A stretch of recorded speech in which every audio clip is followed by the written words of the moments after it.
கிறிஸ்து இயேசுவுக்குள் மிகவும் அன்பாக நேசிக்கப்பட்ட அன்புக்குரிய சகோதர சகோதரிகளே, நம்முடைய ஆண்டவராகிய இயேசு கிறிஸ்துவின் நாமத்தினாலே அன்பையும் வாழ்த்துதலையும் தெரிவித்துக் கொள்கின்றோம். அன்புக்குரிய சகோதர சகோதரிகளே, விசேஷ விதமாக எங்களுடைய அழைப்பினை ஏற்று இரட்சகருக்கு ஏன் சிலுவை மரணம் என்ற தலைப்பின் கீழாக மறைந்திருக்கக்கூடிய மாபெரும் உண்மைகளை தெரிந்து கொள்ளும்படி இந்த ஒரு காணொளியில் பார்த்து கொண்டிருக்கக்கூடிய அனைத்து சகோதர சகோதரிகளுக்கும் ஆண்டவராக இயேசு கிறிஸ்துவின் நாமத்தினாலே அன்பையும் வாழ்த்தலையும் மறுபடியுமாக தெரிவித்துக் கொள்கின்றோம். அன்புக்குரிய சகோதர சகோதரிகளே, இந்த ஒரு தலைப்பு பார்த்திங்கன்னா அநேகருக்கு இந்த கேள்வி புரிஞ்சிருக்கும். இரட்சகருக்கு ஏன் சிலுவை மரணம்? அந்த வார்த்தையை கவனிக்கும் பொழுது சிலுவை மரணம் சொல்லும் பொழுது மரத்தில் தான் நம்முடைய இயேசு கிறிஸ்து மரிச்சிருக்கிறார் அப்படின்றது எல்லாருக்குமே புரியும். அப்போது இந்த மாதிரி ஒரு சிலுவை மரத்தில் ஏன் மரணத்தை நம்முடைய இயேசு கிறிஸ்து ஏற்றுக்கொள்ள வேண்டும், ஏன் அந்த மாதிரி மரிக்க வேண்டும் அப்படின்றது தான் பாடத்தினுடைய முக்கியமான ஒரு கேள்வி. சரிங்களா? அப்போ அநேகர் பார்த்திங்கன்னா இதற்கான பதில்களை ஒரு வேளை அவங்க தெரிஞ்சு வச்சுருந்துருக்கலாம்.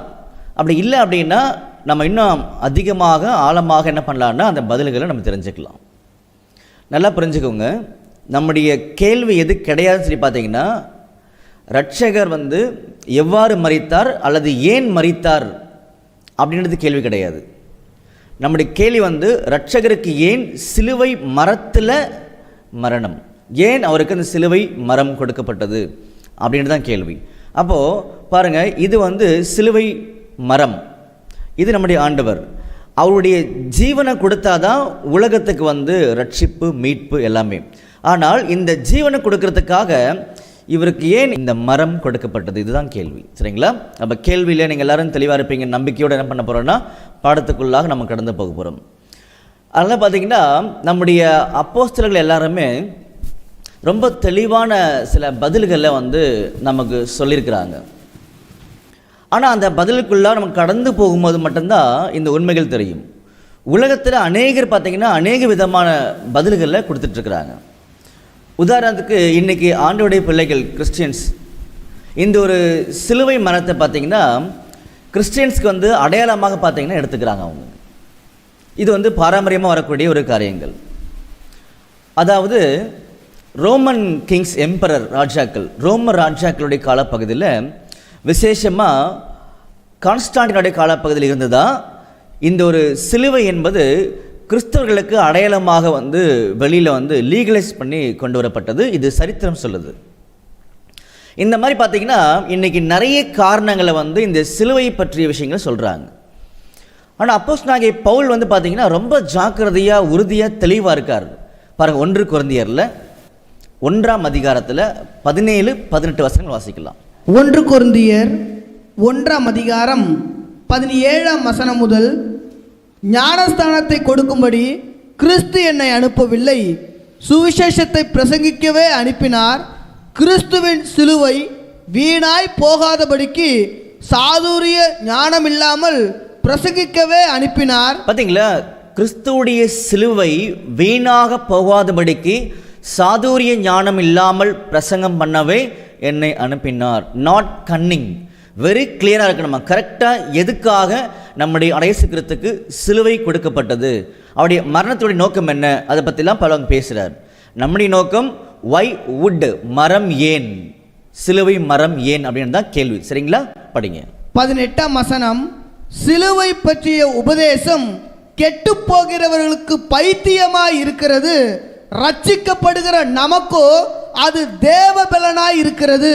பாருங்க, சிலுவை பற்றிய உபதேசம் கெட்டு போகிறவர்களுக்குள்ளே அது எப்படி இருக்குதா, பைத்தியமாக இருக்கின்றது அப்படின்னு சொல்கிறார். ஆனால் ரட்சிக்கப்படுகிற நமக்கோ அது தேவ பலன் அப்படின்னு சொல்லி காமிக்கிறார். அப்போ ஒரு சரியான ஒரு பதில் அங்கே சொல்லியிருக்கும் பொழுது அதை புரிந்து கொள்ளக்கூடிய ஒரு நிலைக்குள்ளாக இன்றைக்கி நம்ம கடந்து போகணும். அதுதான் முக்கியம். அப்போ இந்த சிலுவை பற்றிய உபதேசம் கெட்டு போகக்கூடிய அநேக ஜனங்களுக்கு பார்த்திங்கன்னா அது பைத்தியமாக இருக்குமா. அது என்ன, இயேசு கிறிஸ்து சிலுவையில் மறைச்சார், அந்த கேள்வி எதுக்கு, இன்றைக்கி நம்ம எப்படி வாழணும், நம்ம என்ன செய்யணும், இது மாதிரி நிறைய அவங்க கேள்விகளை உள்ளே கொண்டு போயிட்டே இருப்பாங்களாம். அது அவங்களுக்கு இந்த மாதிரி விசேஷமான காரியங்கள்லாம் ஒரு வேளை பைத்தியமாக தோன்றும்ன்றதை பவுல் தெளிவாக சொல்லிட்டார். ஆனால் பவுல் அட்ரஸ் பண்ணக்கூடிய முக்கியமான விஷயம் பார்த்திங்கன்னா ரட்சிக்கப்படுகிற நமக்கு அதுதான் தேவபலன். அப்போ இந்த பூமியிலிருந்து ஒரு மனிதன் ரட்சிக்கப்படணும் அப்படின்னா சிலுவை பற்றிய உபதேசம் அஸ்திபாரம், மறந்துடக்கூடாதுன்னு சொல்லி காமிக்கிறார். புரிஞ்சுங்களா? அதே மாதிரி கலாத்தியரில் 6ஆம் அதிகாரம் 14ஆம் வசனம். கலாத்தியர் 6ஆம் அதிகாரம் 14ஆம் வசனம், நானோ நம்முடைய கர்த்தராகிய இயேசு கிறிஸ்துவின் சிலுவையை குறித்தே அல்லாமல் வேறு ஒன்றையும் குறித்து மேன்மை பாராட்டாத இருப்பேனாக. பார்த்தீங்களா? இங்கேயும் பவுல் மறுபடியும் அங்கே உறுதிப்படுத்துகிறார், கர்த்தராகிய இயேசு கிறிஸ்துவனுடைய சிலுவை பற்றி மட்டும்தான் நான் மேன்மை பாராட்டுவேன்னு சொல்லி காமிக்கிறார். அப்போ இந்த அளவுக்கு பார்த்தீங்கன்னா அந்த சிலுவை பற்றின காரியங்களில் அவர் புரிந்து கொண்டிருக்கிறார். அந்த காரியத்தில் ஒரு பாகத்தை தான் இப்போ நம்ம எடுத்து பார்க்க போகிறோம். சிலுவைக்குள்ளாக நிறைய அர்த்தங்கள் கொடுக்கப்பட்டிருக்குது. நம்முடைய மெயின் ஃபோக்கஸிங் பாயிண்ட் பார்த்தீங்கன்னா ஏன் சிலுவை மரம், அதுதான் நம்முடைய ஃபோக்கஸிங். இன்னைக்கு கிறிஸ்தவர்களாக இருக்கக்கூடிய அநேக பிள்ளைகளுக்கு இதனுடைய உண்மை கட்டாயமாக தெரிஞ்சாகணும். இது தெரியாமல் நாம் ஆண்டவராகிய இயேசு கிறிஸ்துக்கு பின்னாடி போகிறது சரியான ஒரு காரியமாக இருக்காதுன்றதை நாம் புரிந்து கொள்ள வேண்டும். சரிங்களா? பாருங்க, அடுத்த வசனம் பாருங்க. 1 கொரிந்தியரில் 2ஆம் அதிகாரத்தில் 2ஆம் வசனம். 1 கொரிந்தியர் 2ஆம் அதிகாரம் 2ஆம் வசனம், இயேசு கிறிஸ்துவை சிலுவையில் அறையப்பட்ட அவரே அன்றி வேறு ஒன்றையும் உங்களுக்குள்ளே அறியாதிருக்க தீர்மானித்திருந்தேன். பார்த்தீங்களா? இயேசு கிறிஸ்துவை சிலுவையில் அறையப்பட்ட அவரே அன்றி வேற எதுவுமே தெரிஞ்சுக்க வேண்டாம் அப்படின்றதுல நான் உறுதியாக இருக்கின்றேன். அப்போ எந்த அளவுக்கு விசேஷமான ஒரு முக்கியத்துவத்தை அப்போஸ்தலனாகிய பவுல் முன்னிறுத்துகிறார் அப்படின்றத நம்ம புரிஞ்சுக்கிறோம். சரிங்களா? அப்போ இதெல்லாம் அடிப்படை. சிலுவையை பற்றிய இவ்வளோ ஒரு நம்பிக்கைக்குரிய காரியங்களை இவங்க முன்னெடுத்து வச்சிருக்காங்கன்றதை நம்ம புரிஞ்சுக்கிட்டோம். அதனால் நம்முடைய கேள்வி ரொம்ப தெளிவான ஒரு கேள்வியாக இருக்குது. சிலுவை மரணம், அதாவது அந்த மரத்தில் ஏன் இந்த மரணம் தான் அந்த கேள்வி. சரிங்களா? அப்போது இதை குறித்து நம்முடைய வேதாந்தத்துக்குள்ளாக சொல்லப்படக்கூடிய ரொம்ப முக்கியமான உண்மைகள் நம்முடைய வாழ்க்கையில் ரொம்ப அதிகமான மாற்றங்களை உண்டு பண்ணும். இந்த வழியில் தான் போகணும் அப்படின்னு சொல்லி நம்முடைய ஆண்டவர் குறிக்கும் பொழுது அந்த வழியில் போகிறது தான் நமக்கு உத்தமமான காரியம். வேறு எந்த வழியில் போனாலுமே நம்முடைய ஆண்டவர் நமக்கு கொடுக்குறேன்னு சொன்ன விசேஷமான ஆசீர்வாதங்கள் இந்த பூமியில் இருக்கும் பொழுதும் இதை தாண்டி போகும் பொழுதும் நமக்கு கிடைக்காது. சரிங்களா? அப்போது மறுபடியும் அதே கொஸ்டின் தான், சிலுவை அந்த மரத்தில் ஏன் மரணம் அப்படின்றது தான் இங்கே கேள்வியாக நிற்குதுன்னு சொல்லி நம்ம கவனிக்கிறோம். அப்போ அன்புக்குரிய சகோதர சகோதரிகளே, கொஞ்சம் நம்ம உள்ளே போய் டிஸ்கஸ் பண்ணி பார்க்கலாம், ப்ராக்டிக்கலாக உள்ளே போய் பார்க்கலாம். அநேகருடைய பதில் பார்த்திங்கன்னா, அவர் மரிச்சாதான் உலகத்துக்கு மீட்பு ரட்சிப்பு அப்படின்னு சொல்லி சொல்கிறாங்க. ஆனால் நல்லா யோசிச்சு பாருங்கள், நம்முடைய ஆண்டவர் எப்படி மரித்திருந்தாலும் உலகத்துக்கு மீட்பு கிடைக்கும், மாற்றமே கிடையாது. கரெக்டா? அவரை நீங்கள் கல்லில் அடித்து கொன்னாலும் உலகத்துக்கு ரட்சிப்பு கிடைக்கும். அவருடைய ஜீவன் போகணும், அவ்வளோதான். ஏன்னா அவருடைய உயிர் தான் ரொம்ப முக்கியம் இந்த இடத்துல, மற்ற எதுவுமே கிடையாது. பாருங்கள், மார்க்கில் 10ஆம் அதிகாரம் 45ஆம் வசனம் வாசிக்கலாம். மார்க்கு 10ஆம் அதிகாரம் 45ஆம் வசனம், அப்படியே மனுஷகுமாரனும் ஊழியம் கொள்ளும்படி வராமல் ஊழியம் செய்யவும் அநேகரை மீட்கும் பொருளாக தம்முடைய ஜீவனை கொடுக்கவும் வந்தார் என்றார். பார்த்தீங்களா? அப்போ அநேகரை மீட்கும் பொருளாக தம்முடைய ஜீவனை கொடுக்க வந்தார். ரொம்ப ஆழமாக நிதானமாக கவனிக்க வேண்டிய பாடம். அப்போ அநேகரை மீட்கும் பொருளாக தம்முடைய ஜீவனை கொடுக்க வந்தார் அப்படின்னா இந்த இடத்துல அவருடைய உயிர் தான் ரொம்ப முக்கியம். அந்த உயிரை கொடுத்துட்டார் அப்படின்னா உலகத்தை மீட்டு எடுக்க முடியும், ரட்சிப்பு, அவ்வளோதான். சரிங்களா? ஆனால் நம்முடைய கேள்வி என்ன, அந்த உயிரை கொடுக்கறதுக்காக அவர் பயன்படுத்தின அந்த பொருள் மரம், அதுதான் ஏன் அப்படின்றது தான் கேள்வி. புரிஞ்சுங்களா?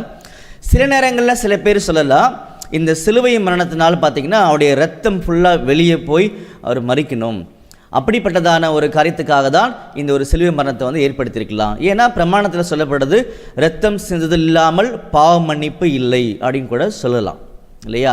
ஸோ அதுக்கு என்ன பண்ணியிருக்கலாம்னா, அவருடைய கால் எலும்புகளை முறிச்சாவே பார்த்தீங்கன்னா ஃபுல் பிளட் வெளியே போயிடும், இல்லை கையை முறிச்சா வெளியே போயிடும். இதுமாதிரி நிறைய இடங்களில் நிறைய டெக்னிக்ஸ்லாம் பழைய ஏற்பாட்டு காலத்திலேயே தெரியும் அநேகருக்கு.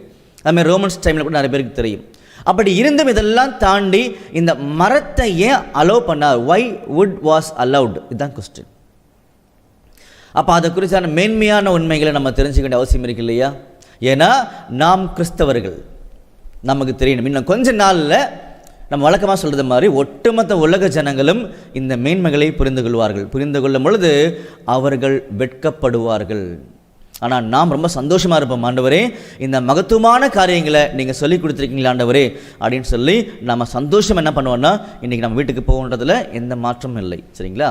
அப்படின்னா இந்த சிலுவை, இந்த மரத்தை குறித்து, இந்த மரத்தில் இந்த மரத்தை ஏற்படுத்துவதை குறித்து இருக்கக்கூடிய சரித்திர பேக்ரவுண்ட் என்னன்றது நமக்கு கொஞ்சம் தெரியணும். என்றைக்குமே சரித்திரம் நமக்கு பிரயோஜனப்படாது. ஒருவேளை சரித்திரம் நமக்கு பிரயோஜனப்படணும் அப்படின்னா அந்த சரித்திரத்தை நம்முடைய ஆண்டவர் அங்கீகரிச்சிருக்கணும். அப்போ தான் அது பிரயோஜனப்படும். சரிங்களா? இதை என்றைக்குமே நம்ம மறக்கக்கூடாது. அப்போது கொஞ்சம் வெளியே போயிட்டு நம்ம உள்ளே வரலாம். முதல்ல பெர்ஷியர்கள் தான் இந்த ஒரு மரத்தை, அதாவது சிலுவையில் அந்த மறிக்கக்கூடிய ஒரு கான்செப்டை பார்த்திங்கன்னா அவங்க டெவலப் பண்ணாங்கன்றது சரித்திரம் சொல்லுது. அதாவது மரத்தில் தூக்கிப்படக்கூடிய காரியங்கள். சரிங்களா? அப்போ இந்த மரம் என்பது ஒரு மனிதனுடைய மரத்துக்காக பயன்படுத்தப்பட்ட ஒரு பொருள். இதை பெர்ஷியன்ஸ் தான் முதல்ல டெவலப் பண்ணாங்க அப்படின்னு சொல்லி சரித்திரம் நமக்கு சொல்லுது. ஆனால் நம்முடைய ஆண்டவர் வேதாமத்துக்குள்ளாக அதை ஆம் அப்படின்னு சொல்லி அதை உறுதிப்படுத்துகிறார். காரணம் என்னென்னா, பெர்ஷியர்களுடைய காலப்பகுதியில் வாழ்ந்தவங்க தான் எஸ்ரா, நெகேமியா, அந்த மாதிரி இருக்கக்கூடிய முக்கியமான வேதபாரர்கள், ஆசாரியர்கள்னு சொல்லி பார்க்குறோம். அப்போ அதன் அடிப்படையில் இந்த பெர்ஷியர்களுடைய காலப்பகுதியில் தான் இந்த ஒரு மரம், இந்த மரத்தில் தூக்கிப்படக்கூடிய ஒரு சம்பவங்கள் டெவலப் ஆச்சு அப்படின்னு சொல்லும் பொழுது அதை வேதாமத்துக்குள்ள நம்முடைய ஆண்டவர் எப்படி உறுதிப்படுத்தலான்னு சொல்லி கவனிக்கும் பொழுது பாருங்கள், எஸ்ரால 6ஆம் அதிகாரம் 11ஆம் வசனம் வாசிக்கலாம். எஸ்ரா 6ஆம் அதிகாரம் 11ஆம் வசனம், பின்னும் நம்மால் பிறக்கும் கட்டளை என்னவென்றால், எந்த மனிதனாவது இந்த கட்டளையை மாற்றினால் அவன் வீட்டிலிருந்து ஒரு உத்திரம் பிடுங்கி நாட்டப்பட்டு அவன் அதில் தூக்கி போடப்படவும் அதன் நிமித்தமாக அவனுடைய வீடு குப்பை மேடாக்கப்படவும் கடவுது. பார்த்தீங்களா? தரியு ராஜா ஒரு ஆர்டர் கொடுக்குறாரு. இந்த ஆலயத்தை கட்டுறதுக்கு யாராவது தடை பண்ணாங்க அப்படின்னா அந்த மனிதனை ஒரு உத்திரத்தில், ஒரு மரத்தில் தூக்கி போடணும் அப்படின்னு சொல்கிறாங்க. அப்போது இந்த ராஜாக்கள் பெர்ஷிய ராஜாக்கள் பார்த்தீங்களா, சரித்திரத்தில் பார்த்தது நம்முடைய ஆண்டவர் இங்கே உறுதிப்படுத்திட்டார். அதே மாதிரி எஸ்தரில் 5ஆம் அதிகாரத்தில் 14ஆம் வசனம் வாசிக்கலாம். எஸ்தர் 5ஆம் அதிகாரம் 14ஆம் வசனம், அப்பொழுது அவன் மனைவியாகிய சிரேஷும் அவனுடைய சிநேகிதர் எல்லாரும் அவனை பார்த்து, 50 முழ உயரமான ஒரு தூக்கு மரம் செய்யப்பட வேண்டும், அதிலே மொர்தெகாயை தூக்கி போடும்படி நாளைய தினம் நீர் ராஜாவுக்கு சொல்ல வேண்டும். பார்த்தீங்களா? மொர்தெகாய் அப்படின்னு சொல்லக்கூடிய மனிதனை அந்த மரத்தில் தூக்கி போட்டாங்களாம். சரிங்களா? அப்படின்னா இதெல்லாம் பெர்ஷிய ராஜாக்களுடைய ஒரு காலப்பகுதி. அப்போ அந்த காலப்பகுதியில் தான் இந்த ஒரு மரத்தில் தூக்கிப்படக்கூடிய ஒரு சம்பவங்கள் டெவலப் ஆச்சுன்றது தான் சரித்திரம். அதை நம்முடைய ஆண்டவர் சரின்னு சொல்லி பார்த்தீங்கன்னா வேதாமத்துக்குள்ளாக நமக்கு சொல்லி காமிச்சிட்டார். அதே மாதிரி மறுபடியும் வேணால் படிக்கலாம் பாருங்கள். எஸ்தரில் 2ஆம் அதிகாரத்தில் 23ஆம் வசனம். எஸ்தர் 2ஆம் அதிகாரம் 23ஆம் வசனம், அந்த காரியம் விசாரிக்கப்படுகிற போது அது மெய்யென்று காணப்பட்டது, ஆகையால் அவர்கள் இருவரும் மரத்திலே தூக்கி போடப்பட்டார்கள். பார்த்தீங்களா? கிளியர். அப்போ பேக்ரவுண்ட் நம்ம ரொம்ப தெளிவாக நம்ம கண்டுபிடிச்சிட்டோம். இப்போ நம்ம ஃபர்தராக உள்ளே போக போகிறோம். அதுக்கப்புறம் பார்த்தீங்கன்னா பெர்ஷியர்களுக்கு அப்புறமா ரோமன்ஸ் தான் இந்த ஒரு சிலுவையில் அந்த மரத்தில் தூக்கி போடக்கூடிய ஒரு காரியங்களில் ரொம்ப லீகலாக சட்டப்படி என்ன பண்ணாங்கன்னா அதை கொண்டு போனாங்க. ஏன்னா அப்படி மரத்தில் தூக்கி போடும் பொழுது அது ஸ்லோ அண்ட் ஸ்டெடி டெத்து, கரெக்டாக பர்ஃபெக்டாக அந்த மனிதனை மரத்துக்குள்ளாக கொண்டு போகுமா. அதனால் யாரெல்லாம் நேஷ்னல் கிரைம், கேபிட்டல் பனிஷ்மெண்ட், தேசத்துக்கு விரோதமாக துரோகம் பண்ணியிருக்காங்களோ அவங்களுக்கு இந்த ஒரு மரணத்தை என்ன பண்ணுவாங்கன்னா ரோமன்ஸ் அப்ளை பண்ணுவாங்க. அதே மாதிரி தான் நம்முடைய ஆண்டவருக்கும் இந்த ரோமன்ஸ் அந்த யூதர்களுடைய அந்த அடிப்படையில் பார்த்தீங்கன்னா நம்முடைய ஆண்டவருக்கு இந்த மரணத்தை கொடுத்தாங்கன்றது நமக்கு தெரிஞ்ச விஷயங்கள் தான். புரிஞ்சுங்களா? அப்படி அன்புக்குரிய சகோதர சகோதரிகளே, இப்படி ரோமர்கள் இதை டெவலப் பண்ணி கொண்டு போகும்போது தான் ரோம சாம்ராஜ்யத்தில் முக்கியமான ராஜா கான்ஸ்டான்டைன் இனிமேல் அப்படி கிடையாதுன்னு சொல்லி இந்த சிலுவை அந்த மரத்தை பார்த்தீங்கன்னா கிறிஸ்டியானிட்டியோடைய ஒரு சிம்பிள், அடையாளமாக அவர் மாற்றினார். இதுதான் பேக்ரவுண்டு. கிளியரா? அடுத்தது நம்முடைய கேள்விக்கான பதில் நமக்கு இன்னும் வரல. நம்முடைய கேள்வி என்ன? இந்த மரத்தில் நம்முடைய ஆண்டவர் ஏன் மறிக்க வேண்டும், உயிரை கொடுக்க வேண்டும்? அதுதான் கேள்வி. அப்போது இந்த பேக்ரவுண்டை பார்த்துட்டோம். ஆனால் பதிலுக்குள்ளாக போகும்பொழுது தான் ஆச்சரியமான உண்மைகள் இருக்குது. இதைத்தான் அப்போஸ்தலனாகிய பவுல் முதற்கொண்டு எல்லாரும் தெளிவாக சொன்னாங்க. சிலுவை பற்றிய உபதேசம் ரட்சிக்கப்படுகிற நமக்கு தேவ பலனாக இருக்கின்றது சொல்லி காமிச்சாங்க. நான் சிலுவை பற்றி மட்டும்தான் பேசுவேன், வேறு எதையுமே நான் பேச மாட்டேன்றதையும் பவுல் தெளிவாக சொல்லி காமிச்சார். புரிஞ்சுங்களா? அப்போ நாமும் அந்த உண்மையை நம்ம கண்டுபிடிக்கணுன்றது நமக்கு தெரியணும். அப்போ நம்ம ஏற்கனவே சில கேள்விகளை முன் வச்சுருந்தோம். நம்முடைய ஆண்டவர் எப்படி மரித்தாலுமே இந்த உலகத்துக்கு மீட்பு கிடைக்கும். ஆனால் அவருடைய மரணத்தில் சம்பந்தப்பட்ட அந்த மரம் ஏன்றதான் நம்முடைய கேள்வி. அதை மறந்துடக்கூடாது. சரிங்களா? அப்போ கேள்விக்குள்ளாக நம்ம கொஞ்சம் கொஞ்சமாக உள்ளே போயிட்டு இருக்கோம். ரொம்ப ஜாக்கிரதையாக நம்ம கவனிச்சுட்டு வரோம். சரிங்களா? அப்போ இதை குறித்து வேறு ஏதாவது சாட்சிகள் வேதாமத்துக்குள்ளாக நமக்கு சொல்லப்பட்டிருக்குதா அப்படின்னு சொல்லி கவனிக்கும் பொழுது நல்லா கவனிக்கலாம் பாருங்கள். அப்போது பிரமாணத்துக்குள்ளாகவே இந்த காரியங்களை நம்முடைய ஆண்டவர் சொல்லியிருக்காரு. பிரமாணம் சொல்லும் பொழுது நியாயப்பிரமாணம். அப்போ நியாயப்பிரமாணத்தில் இந்த மரத்தில் தூக்கி போடக்கூடிய ஒரு காரியத்தை குறித்து சொல்லப்பட்டிருக்குதான்னு சொல்லி கவனிக்கும் பொழுது பாருங்கள், உபாகமத்தில் 21ஆம் அதிகாரம் 22 வாசிக்கலாம். உபாகமம் 21ஆம் அதிகாரம் 22ஆம் வசனம் முதல், கொலை செய்யப்பட ஒருவன் மேல் சாவுக்கு பாத்திரமான பாவம் உண்டாயிருக்க அவனை கொலை செய்யும்படி மரத்திலே தூக்கி போடுவானால். பார்த்தீங்களா? அதாவது சாவுக்கு ஏதுவான ஒரு பாவம் பண்ணிட்டாங்க அப்படின்னா நீங்கள் அவங்கள கொலை பண்ணலாம். அதில் 1வது மெத்தட் பார்த்தீங்கன்னா நீங்கள் மரத்தில் தூக்கி போடணும் அப்படின்னு சொல்லி இங்கே சொல்கிறாரு. அப்போ பிரமாணத்திலையும் இது சொல்லப்பட்டிருக்கின்றது நமக்கு ஒரு பெரிய நம்பிக்கை. அப்போ சாவுக்கு ஏதுவான பாவம் பண்ணிட்டாங்க அப்படின்னா அவங்கள நீங்கள் மரத்தில் தூக்கி போடணும்னு சொல்லி காமிச்சாரு. அந்த மனிதனை ஏன் மரத்தில் தூக்கி போடணுன்றதையும் பார்த்தீங்கன்னா இங்கே சொல்லிட்டார். ஆனால் இன்னும் ஃபர்தராக கொஞ்சம் விளக்கம் கொடுக்குறாரு பாருங்க, படிங்க. உபாகமம் 21ஆம் அதிகாரம் 23ஆம் வசனம், இரவிலே அவன் பிரேதம் மரத்திலே தொங்கலாகாது, அந்நாளில் தானே அதை அடக்கம் பண்ண வேண்டும். தூக்கி போடப்பட்டவன் தேவனால் சபிக்கப்பட்டவன். ஆகையால் உன் தேவனாகிய கர்த்தர் உனக்கு சுதந்திரமாக கொடுக்கும் உன் தேசத்தை தீட்டுப்படுத்தாயாக. பார்த்தீங்களா? இதில் நம்ம கவனிக்கக்கூடிய அடுத்த முக்கியமான விஷயம் என்னன்னு சொல்லி பார்க்கும் பொழுது, மரத்தில் ஒருத்தரை தூக்கி போடுறாங்க. அந்த மனிதனுக்கான ஒரு சரியான அடையாளம் என்னன்னு சொல்லி பார்த்தீங்கன்னா தேவனால் சபிக்கப்பட்டவன் அப்படின்னு சொல்லி அர்த்தம். அப்போ அந்த பப்ளிக் டிஸ்பிளே ரொம்ப முக்கியமாக. அப்போ மரத்தை தூக்கி போடும் பொழுது எல்லாரும் கவனிப்பாங்க, இந்த மனிதன் ஏதோ ஒரு பெரிய பாவத்தை பண்ணிட்டாரு அப்படின்னு சொல்லும் பொழுது அந்த அவமானங்கள் அவர் மேலே நிற்கும். புரிஞ்சுங்களா? ரொம்ப முக்கியமான ஒரு விஷயத்தை பிரமாணம் நமக்கு சொல்லி கொடுத்துருக்குது. அதனால தான் பார்த்தீங்கன்னா இதை ஃபாலோ பண்ணியே சவுல் சொல்லக்கூடிய இஸ்ரேலுடைய ஒரு முதல் ராஜா இருந்தார். அவர் மரித்த உடனே கூட பெலிஸ்தர்கள் என்ன பண்ணாங்கன்னு சொல்லி பார்த்தீங்கன்னா அவரையும் இதே மாதிரி பப்ளிக் டிஸ்பிளே பண்ணாங்க. சரிங்களா? பொது இடங்களில் அவரையும் தூக்கி போட்டாங்க. பாருங்க, 1 சாமுவேல் 31ஆம் அதிகாரம் 10ஆம் வசனம். 1 சாமுவேல் 31ஆம் அதிகாரம் 10ஆம் வசனம், அவன் ஆயுதங்களை அஸ்தரோத் தேவனுடைய கோவிலிலே வைத்து அவன் உடலை பெட்சானின் அலங்கத்திலே தூக்கி போட்டார்கள். பார்த்தீங்களா? அப்போ அந்த பப்ளிக் டிஸ்பிளேன்றது ரொம்ப முக்கியம். ஏன்னா இவர்கள் சபிக்கப்பட்டவர்கள் அப்படின்ற ஒரு அடையாளத்துக்காக தான் அதை பிரமாணம் நமக்கு முன்வைக்குதுன்றதை இப்போ நம்ம புரிஞ்சுக்கிட்டோம். சரிங்களா? அன்புக்குரிய சகோதர சகோதரிகளே, உலகத்துக்குள்ளாக எப்படி சொன்னாங்க, அந்த சிலுவை அந்த மரத்தை குறித்து எப்படி பேசினாங்கன்னு பார்த்தோம். அதே மாதிரி அதை எப்படி நம்முடைய வேதாகம் சொன்னது அப்படின்னு கூட நம்ம பார்த்தோம். அதே மாதிரி பிரமாணத்தில் ஏதாவது சொல்லப்பட்டிருக்கான்னு சொல்லி நம்ம கவனிக்க ஆரம்பித்தோம். அப்படி கவனிக்க ஆரம்பிக்கும் பொழுது மரத்தில் தூக்கப்பட்டவன் எவனும் சபிக்கப்பட்டவன் அப்படின்றத தேவன் அங்கே சொன்னான்றதை பார்த்தோம். அப்போ அந்த காரியங்கள் ஏன்னு சொல்லி கவனிக்கும் பொழுது அந்த பொதுமக்கள் இடத்துல அந்த மனிதனுடைய அந்த மரணம் காண்பிக்கப்பட வேண்டும், அந்த அவமானத்தை அவர்கள் புரிந்து கொள்ள வேண்டும்ன்றதுக்காக தான் இது செய்தாங்கன்னு பார்த்தோம். அப்போ அதுக்கு ஒரு சாம்பிள் பார்த்தீங்கன்னா சவுல் மூலமாக நம்ம தெரிந்து கொண்டோம்னு சொல்லி கவனிக்கிறோம். சரிங்களா? சரி, இப்படி அநேக காரியங்களை பார்த்துட்டோம். ஆனாலும் நம்முடைய கேள்விக்கு பார்த்தீங்கன்னா ஒரு துல்லியமான பதில் கிடைக்கல. இந்த மரத்தில் நம்முடைய ஆண்டவரை ஏன் தூக்கி போட வேண்டும், ஏன் அந்த சிலுவை மரணம்ன்றதா நம்முடைய கேள்வி. சரிங்களா? அப்போ இதை குறித்து இன்னும் கொஞ்சம் நம்ம என்ன பண்ண போகிறோம்னா உள்ளே இறங்கி நம்ம கவனிக்க போகிறோம். அப்போ நம்முடைய வேதாமத்துக்குள்ளாக ரொம்ப ஆச்சரியமான உண்மைகளை நம்ம தொட போகிறோம். இப்போ அப்படி தொடும் பொழுது தான் இந்த ஒரு மாபெரும் உண்மையை நாம் தெரிந்து கொள்ள முடியுன்றதை நம்ம மறந்துடக்கூடாது. சரிங்களா? இதை எங்கே கவனிக்கலாம்னு சொல்லி பார்த்தீங்கன்னா முதல்ல நம்முடைய வேதாமத்துக்குள்ளாக ஒரு முக்கியமான அடையாளத்தை நம்முடைய ஆண்டவர் காமிக்க விரும்புகிறாரு. பாருங்கள், இந்த அடையாளம் தான் நம்முடைய கேள்விக்கான சரியான பதிலை வெளியே கொண்டு வரும். சரிங்களா?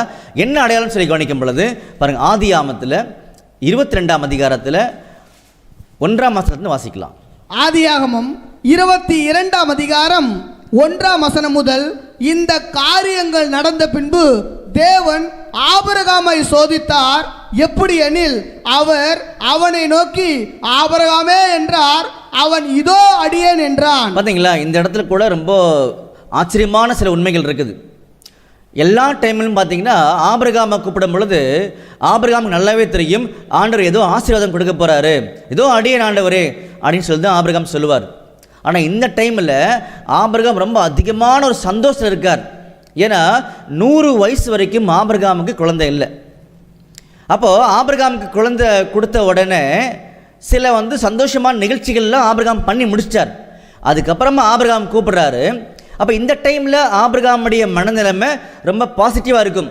ஏதோ மறுபடியும் ஒரு நல்ல காரியத்தை ஆண்டவர் கொடுக்க போகிறாரு போல இருக்குது அப்படின்னு சொல்லி தான் ஆபிரகாம் செவியை சாய்ச்சிருப்பார் இல்லையா? பிறகு சின்ன பாயிண்ட்டு தான் நம்மளுக்காக படிக்க ஆரம்பிச்சோம். சரிங்களா? தொடர்ந்து படிங்க. ஆதியாகமம் 22ஆம் அதிகாரம் 2ஆம் வசனம்.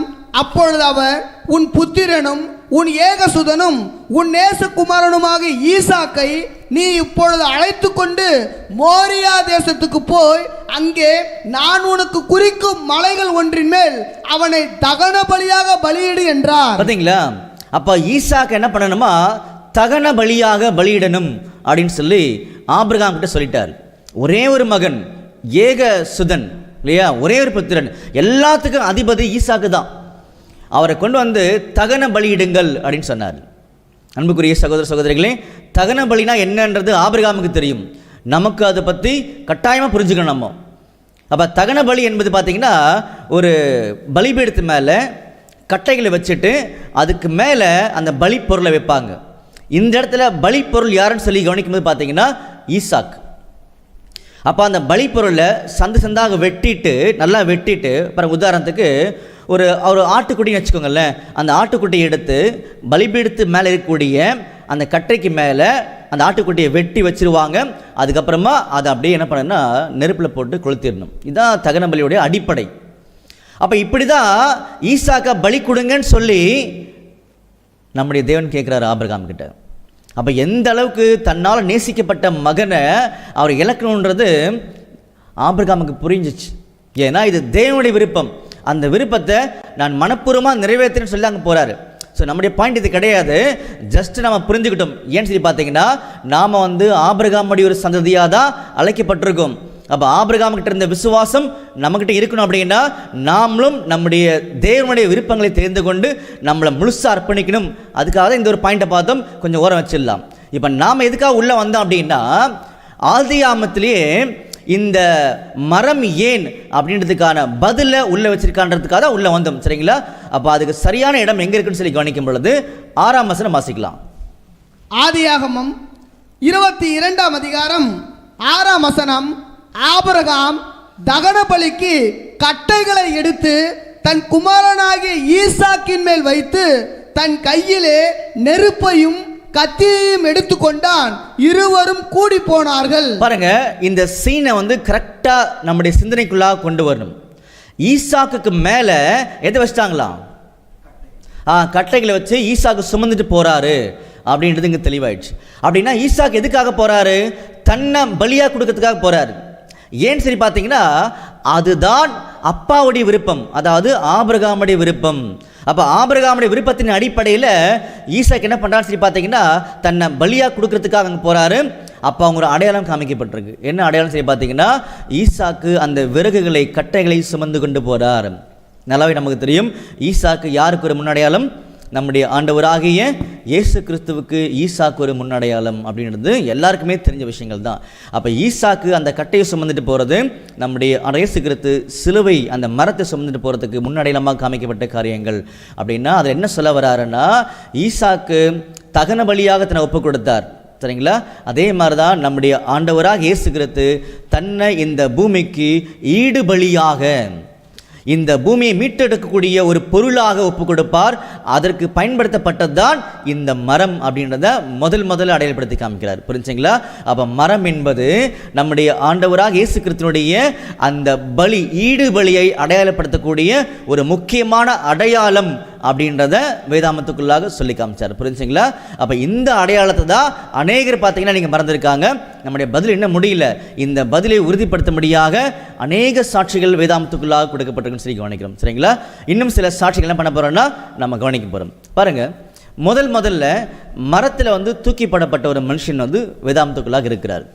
அவரை குறித்து என்ன பண்ண போகிறோம்னா நம்ம படிக்க போகிறோம். பாருங்கள், ஆதியாகமம் 40ஆம் அதிகாரம் 6ஆம் வசனம் முதல் வாசிக்கலாம். ஆதியாகமம் 40ஆம் அதிகாரம் 6ஆம் வசனம் முதல். காலமே யோசேப்பு அவர்களிடத்தில் போய் அவர்களை பார்க்கும்போது அவர்கள் கலங்கி இருந்தார்கள்.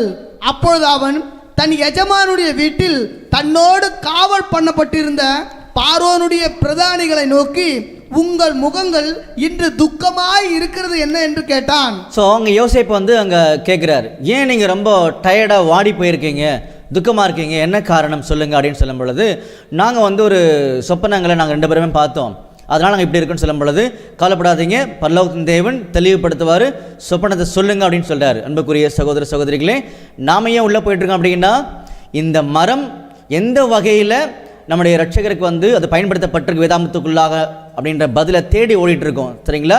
கரெக்டாக வாட்ச் பண்ணிட்டே வாங்க, படிங்க. ஆதியாகமம் 40ஆம் அதிகாரம் 8ஆம் வசனம். அதற்கு அவர்கள், சொப்பனம் கண்டோம், அதற்கு அர்த்தம் சொல்லுகிறவன் ஒருவனும் இல்லை என்றார்கள். அதற்கு யோசேப்பு, சொப்பனத்துக்கு அர்த்தம் சொல்லுதல் தேவனுக்குரியதல்லவா, அவைகளை என்னிடத்தில் சொல்லுங்கள் என்றான். அப்பொழுது பான பாத்திரக்காரரின் தலைவன், பார்த்தீங்களா, இப்போ பார்த்தீங்கன்னா அந்த பான பாத்திரக்காரன், ஸோ அவருடைய வேலை என்னன்னு சொல்லி கவனிக்கும் பொழுது, ராஜாவுக்கு வந்து ஒயின் கொடுக்குறது தான் அவருடைய வேலை. சரிங்களா? அப்போ அதெல்லாம் நல்லா செக் பண்ணி டேஸ்ட் பண்ணி தான் ராஜாவுக்கு கொண்டு போய் ஒயின் கொடுப்பாங்க. ஸோ அதுதான் பான பாத்திரக்காரனுடைய வேலைன்றதை மறந்துடக்கூடாது. First point. சரிங்களா? அப்படி சொல்லி முடிச்சுட்டு அந்த சொப்பனத்தை அது டீட்டெயிலாக சொல்லிட்டார். ஸோ பதில் நம்ம டைரெக்டாக உள்ளே போயிடலாம். பாருங்கள், 13ஆம் வசனம் படிங்க. ஆதியாகமம் 40ஆம் அதிகாரம் 13ஆம் வசனம். 3 நாளைக்குள்ளே பார்வோன் உன் தலையை உயர்த்தி உன்னை மறுபடியும் உன் நிலையிலே நிறுத்துவார்.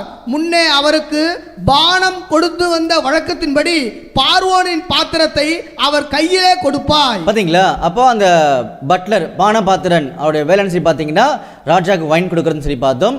அப்போ அவர் பார்த்த சொப்பனத்துடைய பொருளை இங்கே டீட்டெயிலாக யோசிப்பு சொல்லிட்டார். 3 நாளைக்குள்ளே மறுபடியும் என்ன பண்ணுவானா, நீ ராஜா கிட்ட போயிடுவ, நீ வைன் கொடுப்ப அப்படின்றத அங்கே சொல்லிட்டார். சரிங்களா? 3 நாளைக்குள்ளே கட்டாயமாக நடக்கும்ன்றதை சொல்லி காமிச்சார். இப்படி இந்த அர்த்தத்தை சொல்லி முடித்த உடனே ஆப்போசிட்டில் இருக்கக்கூடிய அந்த மனுஷன் என்ன பண்ணுறாருன்னா, இன்னொரு மனுஷன் அவர் நல்லா பார்க்குறாரு, சுயம்பாகின்னு சொல்லக்கூடிய அந்த மனுஷன், அவருடைய வேலை என்னன்னு சொல்லி கவனிக்கும் பொழுது பிரெட்டை வந்து ராஜா கொடுக்குறது அவருடைய வேலை. அவர் பார்த்தோன்னா ரொம்ப இன்ட்ரெஸ்ட் ஆகிட்டார். பாருங்கள், 16ஆம் வசனம் வாசிக்கலாம். ஆதியாகமம் 40ஆம் அதிகாரம் 16ஆம் வசனம். அர்த்தம் நன்றாய் இருக்கிறது என்று சுயம்பாகைகளின் தலைவன் கண்டு யோசேப்பை நோக்கி, நானும் என் சொப்பனத்தில் 3 வெள்ளை கூடைகள் என் தலையின் மேல் இருக்க கண்டேன். மேற்கூடையிலே பார்வோனுக்காக சமைக்கப்பட்ட சகலவித பலகாரங்களிலும் கொஞ்சம் கொஞ்சம் இருந்தது. என் தலையின் மேல் கூடையில் இருந்தவைகளை பறவைகள் வந்து பச்சித்தது என்றான். பாருங்க, இந்த ஒரு சுயம்பாகி கூட பார்த்தீங்கன்னா அவருடைய சொப்பனத்தை வந்து அங்கே எக்ஸ்பிளைன் பண்ணார். சொன்ன உடனே நம்முடைய யோசேப்பு டீட்டெயிலான பதில அழகாக சொல்லி முடிச்சிட்டார். பாருங்க, 19ஆம் வசனம் வாசிக்கலாம். 19ஆம் வசனம். இன்னும் 3 நாளைக்குள்ளே பார்வோன் உன் தலையை உயர்த்தி உன்னை மரத்திலே தூக்கி போடுவார். பார்த்தீங்களா? இதுதான் முதல்ல அந்த மரத்தில் தூக்கி போடப்பட்ட சம்பவமாக இருக்குன்றது நம்ம கவனிக்கிறோம். அப்போ இங்கே 2 பேர் நம்மளுக்கு முன்னாடி நிற்கிறாங்க. அதாவது யோசேப்பு நிற்கிறாரு, அவருக்கு முன்னாடி 2 பேர் இருக்கிறாங்க. யாருன்னு சொல்லி கவனிக்கும் பொழுது முதல்ல யார் இருக்கிறா? பானபாத்திரக்காரன் இருக்கார். சரிங்களா? அவருடைய வேலை என்ன? வைன் கொடுக்கறது, திராட்சை ரசத்தை வந்து ராஜா கொடுக்கறது. சரிங்களா? இன்னொருத்தர் யார் இருக்கிறா? சுயம்பாகி இருக்கிறார். அவருடைய வேலை என்ன? அப்பத்தை ராஜாவுக்கு வந்து கொடுக்கறது. சரிங்களா? இதுதான் அவருடைய வேலை. அப்போது இந்த அப்பம் கொடுக்கக்கூடிய அந்த சுயம்பாகி பார்த்தீங்கன்னா 3 நாளைக்குள்ளே நீ மறிச்சிருன்னு சொல்லி காமிச்சார். அதே மாதிரி இந்த பானபாத்திரக்காரனை குறித்து சொல்லும் பொழுது 3 நாளைக்குள்ளே நீ ராஜாவுக்கு வைன் கொடுப்ப அப்படின்னு சொல்லி காமிச்சார். இது வந்து ஒரு ஆச்சரியமான ஒரு சொப்பனம். அதில் வந்து விசேஷமான ஒரு அர்த்தத்தை பார்த்தீங்கன்னா அப்படி ஆண்டு வச்சிருக்காரு. அதை ஓரளவுக்கு பார்த்தீங்கன்னா புரிஞ்சுக்க ட்ரை பண்ணலாம். நல்லா கவனிங்க. இப்போது யோசேப்பு இருக்கார், முன்னாடி 2 பேர் இருக்கிறாங்க. சரிங்களா? ஒருத்தர் வந்து பானபாத்திரக்காரன், ஒருத்தர் பார்த்தீங்கன்னா சுயம்பாகி. அப்போ பானபாத்திரன் கையில் என்ன இருக்கும்? வைன் இருக்கும். இந்த சுயம்பாகி கையில் அப்பம் இருக்கும். இதுதான் கான்செப்ட். இது நம்ம எங்கேயோ பார்த்துருக்க மாதிரி தெரியுது இல்லையா? பாருங்கள், மத்தேயுல 26ஆம் அதிகாரத்தில் 26ஆம் வசனத்துல வாசிங்க. மத்தேயு 26ஆம் அதிகாரம் 26ஆம் வசனம் முதல். அவர்கள் போஜனம் பண்ணுகையில் இயேசு அப்பத்தை எடுத்து ஆசீர்வதித்து அதை பிட்டு சீஷர்களுக்கு கொடுத்து, நீங்கள் வாங்கி புசியுங்கள், இது என்னுடைய சரீரமாய் இருக்கிறது என்றார்.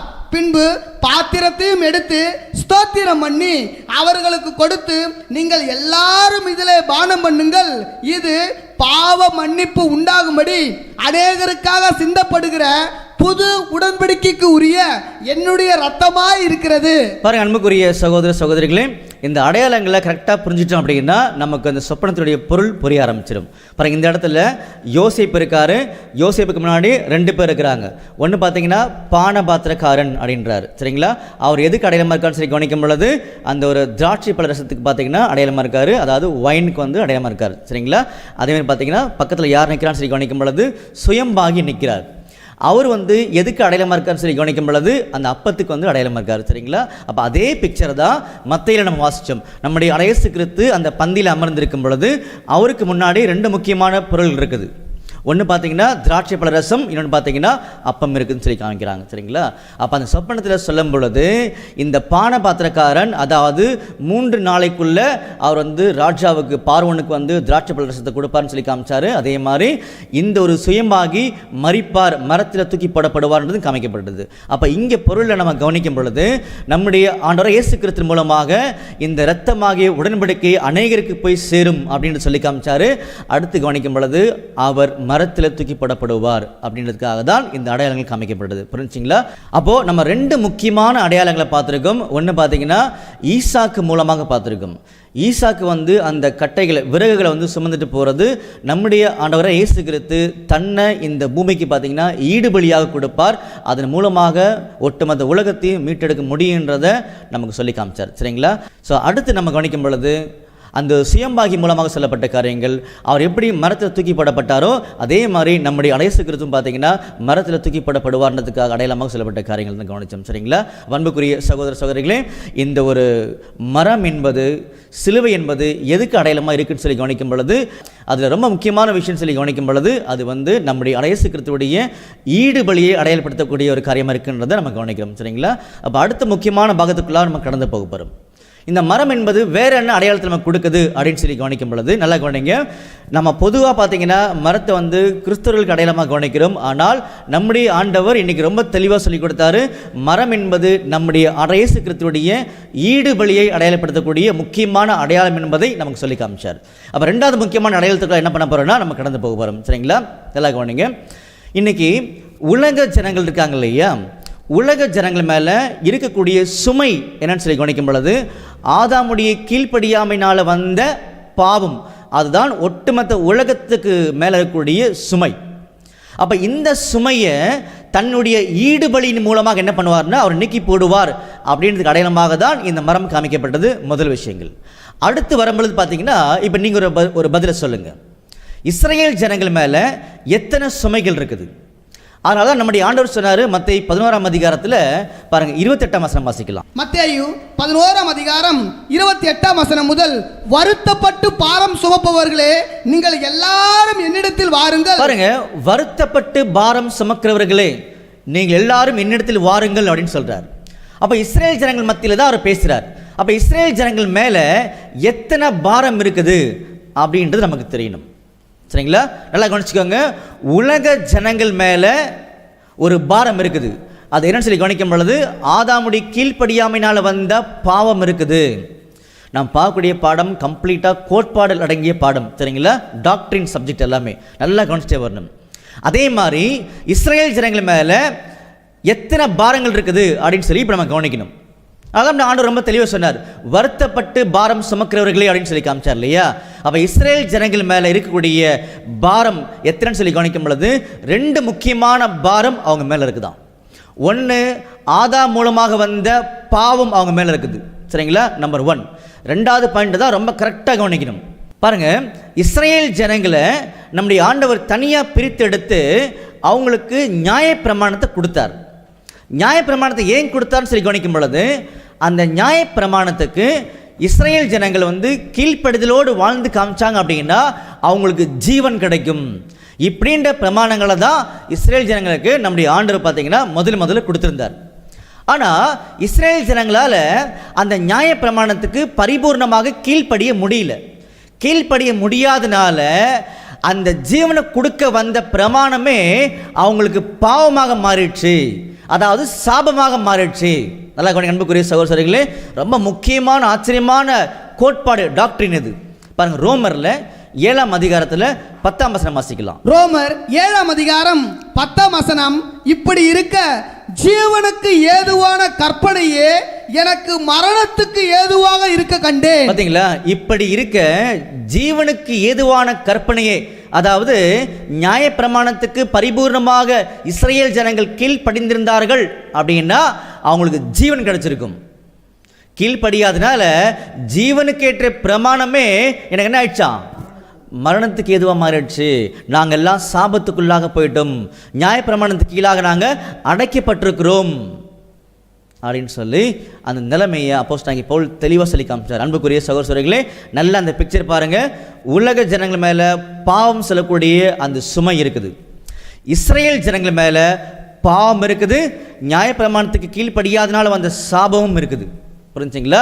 அப்படின்னா இஸ்ரேல் ஜனங்களை விசேஷ விதமான வகையில் நம்முடைய ஆண்டவர் மீட்டெடுக்கணும். புரிஞ்சுங்களா? அப்படின்னா அவர் என்னவா ஆகணும், அவர் என்ன செய்யணும்ன்றதா அடுத்த முக்கியமான கேள்வி. அதனால தான் அப்போஸ்தலனாகிய பவுல் பார்த்தீங்கன்னா கரெக்டான ஒரு தெளிவை பார்த்தீங்கன்னா நமக்கு முன்னாடி கொண்டு நிற்க வச்சார். படிக்கலாமா? பாருங்க, கலாத்தியர் 3ஆம் அதிகாரம் 13ஆம் வசனம் வாசிங்க. கலாத்தியர் 3ஆம் அதிகாரம் 13ஆம் வசனம், மரத்திலே தூக்கப்பட்ட எவனும் சபிக்கப்பட்டவன் என்று எழுதியிருக்கிறபடி கிறிஸ்து நமக்காக சாபமாகி நியாயப்பிரமாணத்தின் சாபத்திற்கு நம்மை நீங்களாக்கி மீட்டுக் கொண்டார். பாருங்களேன், விசேஷமான உண்மை இருக்குது உள்ள. என்ன சொன்னார்னா, நமக்காக அவர் சாபமாகி. ஏன்னா இஸ்ரேல் ஜனங்கள் எல்லாருமே சாபத்துக்குள்ளாக இருக்கிறாங்க. எப்படின்னா நியாயப்பிரமாணத்துக்கு கீழ்ப்படியாதனால எல்லாரும் சாபத்துக்குள்ளாக இருக்கிறாங்க. இந்த இஸ்ரேல் ஜனங்களை மீட்டு எடுக்கணும் இல்லையா? மீட்டு எடுக்கணும் அப்படின்னா நம்முடைய ஆண்டவர் இயேசு கிறிஸ்து சாபமாக மாற வேண்டும். எப்படின்னா அவங்க சாபத்தை அவர் எடுத்துக்கணும். அவங்க சாபத்தை அவர் எடுத்துக்கிறார் அப்படின்றதுக்கு அடையாளம் தான் இந்த சிலுவை. கரெக்டாக படிக்கலாமா? படிக்கலாம் பாருங்க. உபாகமம் 21ஆம் அதிகாரம் 22ஆம் வசனம் வாசிங்க. உபாகமம் 21ஆம் அதிகாரம் 22ஆம் வசனம், கொலை செய்யப்பட ஒருவன் மேல் சாவுக்கு பாத்திரமான பாவம் உண்டாயிருக்க அவனை கொலை செய்யும்படி மரத்திலே தூக்கி போடுவானானால் இரவிலே அவன் பிரேதம் மரத்திலே தொங்கலாகாது. அந்நாளில் தானே அதை அடக்கம் பண்ண வேண்டும். தூக்கி போடப்பட்டவன் தேவனால் சபிக்கப்பட்டவன். பார்த்தீங்களா? தூக்கி போடப்பட்டவன் தேவனால் சபிக்கப்பட்டவன். அன்புக்குரிய சகோதரர்களே, இந்த வசனம் நல்லா கம்பேர் பண்ணி நீங்கள் கரெக்டாக நிதானிச்சு பாருங்க. நம்முடைய அப்போஸ்தலனாகிய பவுல் தெளிவாக சொல்லி காமிச்சார். நியாயப்பிரமாணத்துக்கு நம்மளால் பரிபூர்ணமாக கீழ்ப்படிதலை காமிக்க முடியாதனால நம்முடைய இயேசு கிறிஸ்து என்ன பண்ணார் சொல்லி கவனிக்கும் பொழுது, நல்லா கவனிங்க இஸ்ரேல் ஜனங்களே, நம்ம எல்லாருமே சாபத்துக்குள்ளாக போயிட்டோம். அந்த சாபத்தை நம்ம வெளியே எடுக்கணும் அப்படின்னா நம்முடைய ஆண்டவர் இயேசு கிறிஸ்து சாபமாக மாறணும்.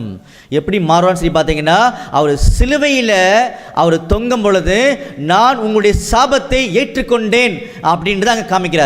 அதனால தான் நியாயப்பிரமாணத்தில் நம்முடைய ஆண்டவர் சொல்லும் பொழுது மரணத்துக்கு ஏதுவான ஒரு பாவத்தை ஒருத்தர் செய்தார் அப்படின்னா அவர் தேவனால் சபிக்கப்பட்டவர் அப்படின்ற அடையாளம் பப்ளிக்காக வெளியில் தெரியணும். அவரை தூக்கி போடுங்கன்னு சொன்னார் இல்லையா? அந்த மாதிரி நம்முடைய இயேசு கிறிஸ்து பொதுவான இடங்களில் பப்ளிக்காக அந்த மரத்தில் தொங்குறாரு. அதை ஒட்டுமொத்த உலக ஜனங்களும் பார்த்துருக்காங்க. அதை கவனிக்கும் பொழுது இஸ்ரேல் ஜனங்களை சாபத்தை அவர் ஏற்றுக்கொண்டார். அதுக்கு அடையாளம். சரிங்களா? அதே நேரத்தில் நம்முடைய பாவங்களையும் ஏற்றுக்கொண்டார் அப்படின்னு அடையாளத்தை காமிக்கிறாங்க. புரிஞ்சுங்களா? இந்த ரெண்டு முக்கியமான அடையாளங்கள் பாருங்க. அருமையான வசனம் ஒன்று படிக்கலாம் பாருங்க. எபிரேயர்ல 12ஆம் அதிகாரம் 2ஆம் வசனம். எபிரேயர் 12ஆம் அதிகாரம் 2ஆம் வசனம், அவர் தமக்கு முன் வைத்திருந்த சந்தோஷத்தின் பொருட்டு அவமானத்தை எண்ணாமல். பார்த்தீங்களா? அவமானத்தை எண்ணாமல். அது என்ன அவமானம்? படிங்க. சிலுவையை சகித்து சிலுவையை சகித்து. பார்த்தீங்களா அன்புக்குரிய சகோதரர்களே, இந்த சிலுவை என்னக்கூடிய இந்த ஒரு அடையாளம் எதை நமக்கு புரிய வைக்குதுன்னு சொல்லி கவனிக்கும் பொழுது சாபமாகிய அவமானத்தை அடையாளப்படுத்தி காமிக்குது. புரிஞ்சுங்களா? அப்போ ரெண்டு முக்கியமான ஒரு அடையாளத்தை நம்முடைய ஆண்டவர் இன்றைய நாள் நமக்கு காமிச்சிருக்காரு. சிலுவை என்பது நம்முடைய இயேசு கிறிஸ்துவுடைய ஈடு பலியை அடையாளப்படுத்தும். நம்பர் 1. சரிங்களா? ரெண்டாவது முக்கியமான காரியங்கள் பார்த்தீங்கன்னா சிலுவை என்பது சாபமாகிய அவமானத்தை அடையாளப்படுத்தக்கூடிய காரியங்கள் சொல்லி காமிச்சாரு. அதனால தான் பாருங்க, இந்த சிலுவையை பற்றி, இந்த மரத்தை பற்றி இன்னும் ஒரு ஆச்சரியமான உண்மையை பார்த்தீங்கன்னா நம்ம கவனிக்க போறோம். படிக்கலாம் பாருங்க. நெகேமியா 8ஆம் அதிகாரம் 4ஆம் வசனம். நெகேமியா 8ஆம் அதிகாரம் 4ஆம் வசனம். வேத பாரகனாகிய எஸ்ரா அதற்கென்று மரத்தால் செய்யப்பட்ட ஒரு பிரசங்க பீடத்தின் மேல் நின்றான். அன்புக்குரிய சகோதரர்களே, நல்லா கவனிங்க. இந்த வசனத்தை நம்ம ஏன் படிக்கிறோன்றது கரெக்டான ஒரு தொடர்பை நம்முடைய ஆண்டவர் ஏற்படுத்துகிறார். நம்ம ஏற்கனவே தெளிவாக நாம் படிச்சிட்டோம். இந்த சிலுவை என்பது ரெண்டு முக்கியமான அடையாளங்களை வெளியில் காமிக்குது. ஒன்று பார்த்தீங்கன்னா அந்த சிலுவை என்பது நம்முடைய ஆண்டவர் இயேசு கிறிஸ்துவுடைய ஈடு பலியை அடையாளப்படுத்தி காமிக்குது. நம்பர் 1 கிளியராக பார்த்தோம். ரெண்டாவது பார்த்தீங்கன்னா சிலுவை என்பது நம்முடைய இயேசு கிறிஸ்து இஸ்ரேல் ஜனங்களுக்காக சாபமாக மாறினார், அவமானத்தை ஏற்றுக்கொண்டார்ன்றதான் காமிக்குது. சரிங்களா? இந்த அடையாளங்களை பார்த்ததுக்கப்புறம் தான் இந்த நெகேமியா 8 வந்திருக்கும். வரும்பொழுது அங்கே வேத பாரகனாக எஸ்ரா இருக்காரு. அவர் ரொம்ப அருமையான ஒரு செயல் அங்கே செய்து காமிச்சிருக்காரு. என்ன செயலை செய்திருக்கான்றதா நம்ம வாசிக்கிறோம். சரிங்களா? மறுபடியும் படிங்க. நெகேமியா 8ஆம் அதிகாரம் 4ஆம் வசனம். வேத பாரகனாகிய எஸ்ரா அதற்கென்று மரத்தால் செய்யப்பட்ட ஒரு பிரசங்க பீடத்தின் மேல் நின்றார். பாத்தீங்களா? எஸ்ரா என்ன பண்றாருன்னா பாருங்க, இந்த மரத்தால் செய்யப்பட்ட பிரசங்க பீடம், புல்பிட் அப்படின்னு சொல்லுவாங்க, PULPIT. சரிங்களா? அப்படின்னா இந்த பிரசங்க பீடத்தை மரத்தால் செய்கிறாராம். அதில் நின்று தான் அவர் பிரசங்கம் பண்றான்றத அங்க சொல்றாங்க. சரிங்களா? படிங்க. அவன் அண்டையில் அவனுக்கு வலது பக்கமாக மத்தத்தியாவும் செமாவும் அனாயாவும் உரியாவும் இல்கியாவும் மசையாவும், அவனுக்கு இடது பக்கமாக பெதாயாவும் மிசவேலும் மல்கியாவும் அசூமும் அஸ்பரதாவும் சகரியாவும் மெசுல்லாவும் நின்றார்கள். அப்போ இதை நம்ம ஏன் படிக்க சொன்னோம்னு சொல்லி பார்த்தீங்கன்னா, எஸ்ரா வந்து மரத்தால ஒரு பிரசங்க பீடத்தை பண்ண சொன்னார். Number 1 point. அடுத்து பார்த்தீங்கன்னா அவர் கூட 13 பேர் நிற்கிறாங்க. சரிங்களா? அப்போ அவருடைய ரைட் சைடில் 6 பேரும் லெஃப்ட் சைடில் 7 பேர் பார்த்து நிற்கிறாங்க. சரிங்களா? ரைட் சைடில் 6 பேர், லெஃப்ட் சைடில் 7 பேர் நிற்கிறாங்க. இந்த ரெண்டு காரியங்கள் உள்ளே இருக்குது. அதில் ரெண்டாவது காரியத்தை நீங்கள் கண்டுபிடிக்கணும். ஒருவேளை உங்களுக்கு அது தெரியும்னு சொல்லி ஆசைப்பட்டீங்கன்னா எங்களோட காஸ்பல் சொசைட்டி யூடியூப் சேனல் நீங்கள் தொடர்ந்து பிரயாணம் பண்ணுங்க, நம்ம அதை கண்டுபிடிக்கலாம். அப்போ முதல் விஷயத்தை மட்டும் இப்போ நம்ம பார்க்க போகிறோம். சரிங்களா? அப்போ எஸ்ரா வந்து மரத்தால் ஒரு பிரசங்க பீடத்தை செய்திருக்காருன்னு சொல்லி கவனிக்கும் பொழுது அதில் நின்று தான் பிரசங்கத்தை சொல்லியிருக்காரு. அப்போ என்ன அடையாளம் சொல்லி கவனிக்கும் பொழுது மரம் என்பது நம்முடைய இயேசு கிறிஸ்துவுடைய ஈடுபலியை அடையாளப்படுத்தக்கூடிய முக்கியமான அடையாளம். அப்போது இன்றைக்கி உலகத்தில் யாராவது பிரசங்கம் பண்ணணும்னு சொல்லி ஆசைப்பட்டாங்க அப்படின்னா அவங்க நிற்கக்கூடிய அஸ்திபாரமே நம்முடைய ஆண்டவர் இயேசு கிறிஸ்துவுடைய ஈடுபலியை குறித்த மேன்மையான சத்தியங்கள். இந்த சத்தியம் இல்லாமல் யாருமே நின்று பிரசங்கம் பண்ணவே கூடாது அப்படின்னு தான் சட்டம். அன்புக்குரிய சகோதரர்களே, இந்த மாதிரி நிறைய ஆச்சரியமான காரியங்கள் வேதாமத்துக்குள்ளே வைக்கப்பட்டிருக்கின்றதை மறந்துடக்கூடாது. சரிங்களா? அப்போ நம்ம பார்த்த முக்கியமான இந்த காரியத்தில் 2 அடையாளங்களை தெரிஞ்சுக்கிறோம். ஒய் வுட், ஏன் மரம் அப்படின்னு தான் கேள்வியாக இருந்துச்சு. அப்போ அந்த கேள்விக்கான பதிலை நம்ம கவனிக்கும் பொழுது நம்முடைய ஆண்டவர் தெளிவாக சொல்லிக் கொடுத்தாரு. அந்த மரம் என்பது நம்முடைய இயேசு கிறிஸ்துவுடைய ஈடுபலியை அடையாளப்படுத்தக்கூடிய காரியமாக இருக்கின்றதை கவனித்தோம். எப்படி கவனித்தோம்னு சொல்லி கவனிக்கும் பொழுது ஆதியாமத்தில் ஈசாக்கு அவர் மேலே கட்டையை வச்சுட்டு அவர் தன்னை பலியை ஒப்பு கொடுக்கறதுக்காக போரான்றதை நம்ம கவனித்தோம். சரிங்களா? ரெண்டாவது முக்கியமான காரியங்கள் பார்த்தீங்கன்னா அந்த ஒரு சுயம்பாகி மூலமாக நம்முடைய ஆண்டவர் மரத்தில் தூக்கி போடப்படுவார்ன்ற ஒரு காரியங்களும் நம்ம தெரிஞ்சுக்கிட்டோம். சரிங்களா? இப்போ 3வது முக்கியமான காரியத்துக்குள்ளாக உள்ளே போக போகிறோம்.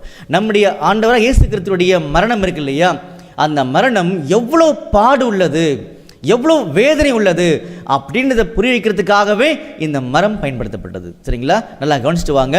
படிக்கலாம் பாருங்க. லேவியராகமத்தில் 1ஆம் அதிகாரத்தில் 10ஆம் வசனம், 11ஆம் வசனம், 12ஆம் வசனம். லேவியராகமம் 1ஆம் அதிகாரம் 10ஆம் வசனம்.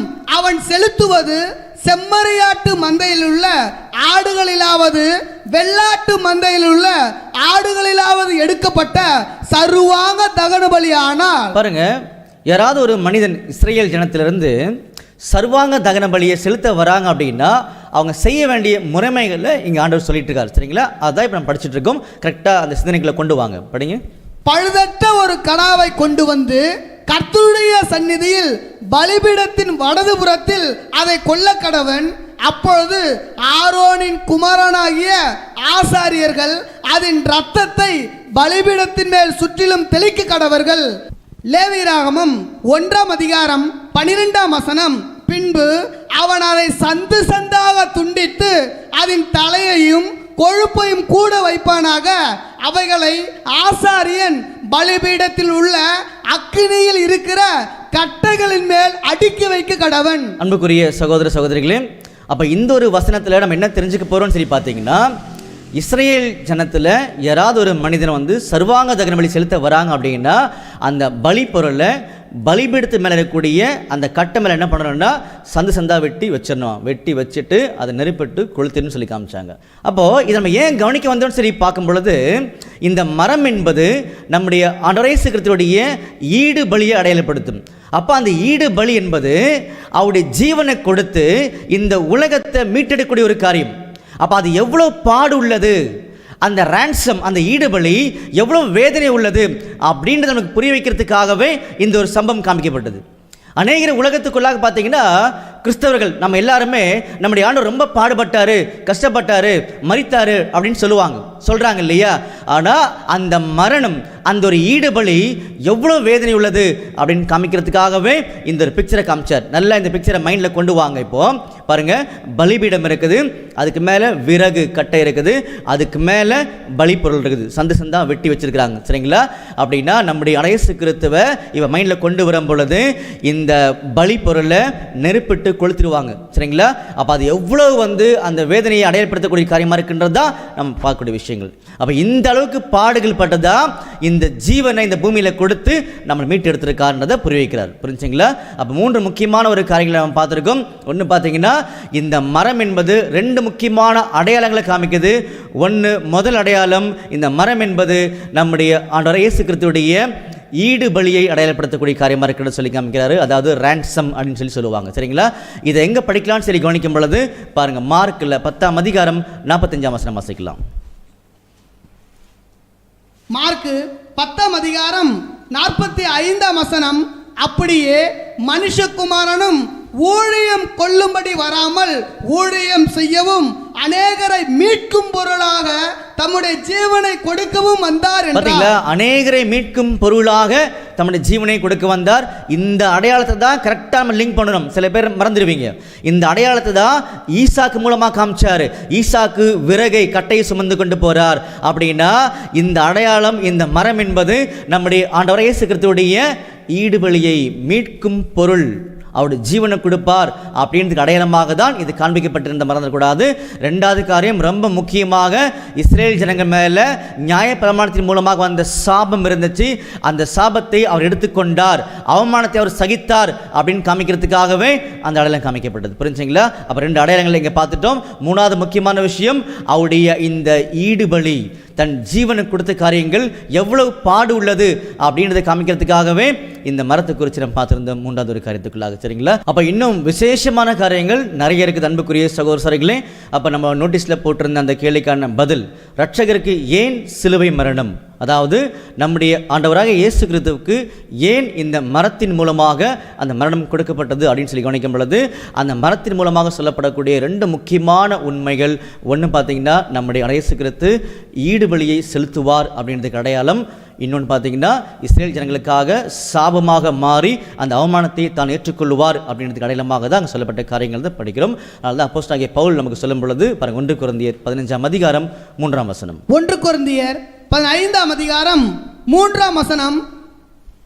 நான் அடைந்ததும் உங்களுக்கு பிரதானமாக ஒப்புவித்ததும் என்னவென்றால், கிறிஸ்துவானவர் வேத வாக்கியங்களின்படி நமது பாவங்களுக்காக மரித்து அடக்கம் பண்ணப்பட்டும் வேத வாக்கியங்களின்படி 3ஆம் நாளில் உயிர்த்தெழுந்து. பார்த்தீங்களா?